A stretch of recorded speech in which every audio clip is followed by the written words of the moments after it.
কোনো কিছু করার চেষ্টা করছি বা কোনো কিছু করার চেষ্টা করছে বোঝালে তখন আমরা কিভাবে বাংলা বাক্যগুলো ইংরাজিতে বলবো সেটাই আজকের ক্লাসের আলোচ্য বিষয়। তো অবশ্যই ক্লাসটা মনোযোগ সহকারে দেখবে, কথা বেশি দীর্ঘায়িত না করে মূল পর্বে আসব।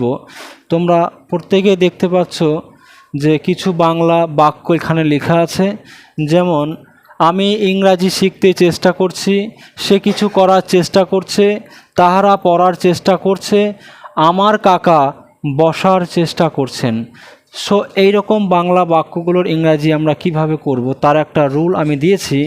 সাবজেক্টের সঙ্গে অ্যামিজার বসাবে, তারপর ট্রাইং, তারপরে টু, তারপরে মেন ভার্বের বেস ফর্ম অর্থাৎ V1 প্লাস অবজেক্টটা আমরা এখানে বসাবো।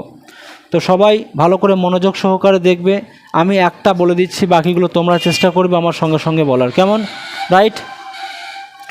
আমি ইংরাজি শিখতে চেষ্টা করছি, সাবজেক্টকে এখানে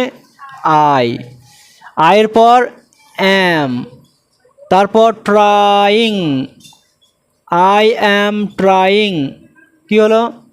আই অ্যাম ট্রাইং। তারপর কি?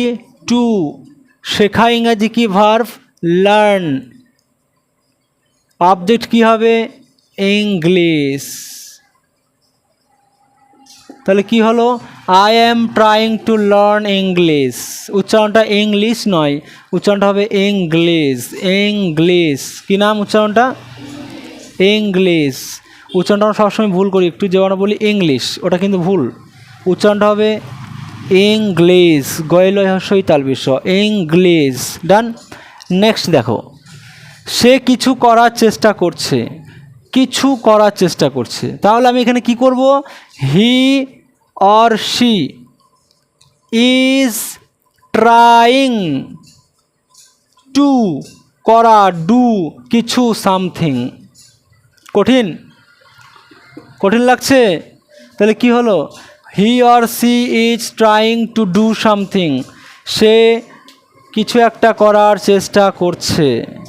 হি is trying to do something. এবার বিষয়টা হচ্ছে, যদি তুমি না বুঝতে পারো যে অ্যাম ইজ আরটা কোথায় বসবে, সেক্ষেত্রে সাবজেক্টটা যদি সিঙ্গুলার নাম্বার হয় আই ছাড়া আর ইউ ছাড়া, তাহলে কি বসবে? Is. I am are you are, এটা আলাদা। সাবজেক্টটা যদি প্লুরাল নাম্বার ইয়ানি বহু বচন হয় তাহলে কি বসবে? আর, যেমন they are, we are, people are, etcetera. Understand? যেমন তাহারা পড়ার চেষ্টা করছে, তাহলে কি হবে? They are trying to read, তাহারা পড়ার চেষ্টা করছে। যদি বলি তাহারা ইতিহাস পড়ার চেষ্টা করছে, তাহলে কি বলবো? They are trying to read history. যদি বলি তাহারা জীবন বিজ্ঞান পড়ার চেষ্টা করছে, they are trying to read life science. তাহারা বাংলা পড়ার চেষ্টা করছে, they are trying to read Bengali. Done. Last one দেখো, আমার কাকা বসার চেষ্টা করছেন, তাহলে আমি কি বলবো? My uncle is trying to sit, my uncle is trying to sit. ডান।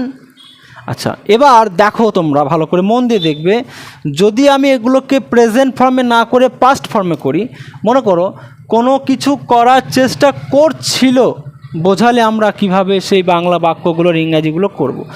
যেমন আমি ইংরাজি শিখতে চেষ্টা করেছিলাম, তাহলে এটা কি হবে? ওয়াজ অথবা ওয়্যার, ওয়াজ অথবা ওয়্যার, ওয়াজ অথবা ওয়্যার। ডান। তাহলে I was trying to learn English, he or she was trying to do something, they were trying to read, my uncle was trying to sit. Clear?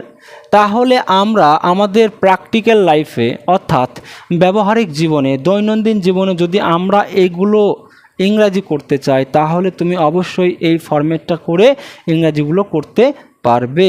যেমন সে ফুল তোলার চেষ্টা করছে, তাহলে কি বলতে পারি? He or she is trying to plucking flower. ঠিক না ভুল?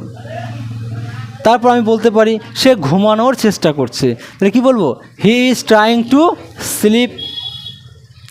সে দৌড়ানোর চেষ্টা করছে, he is trying to run. যদি বলি সে বসার চেষ্টা করছে, থ্যাংক ইউ ভেরি মাচ। ছোট্ট একটা ক্লাস, খুব বড় নয়, খুব দীর্ঘায়িত করছি না ক্লাসটা, খুব মূল্যবান, খুব প্রেসিয়াস একটা ক্লাস। মন দিয়ে দেখবে এবং বারবার বাড়িতে প্র্যাকটিস করবে। হোপফুলি ভালো রেজাল্ট আসবেই, ইংরাজিতে ভালো দক্ষতা আসবে। তাই এদের মতো তোমাকেও দক্ষ হতে গেলে প্র্যাকটিসগুলো করতে হবে। কথা দীর্ঘায়িত না করে এখানেই বন্ধ করলাম। সো ভালো থাকবে সবাই। Thank you very much, have a good day.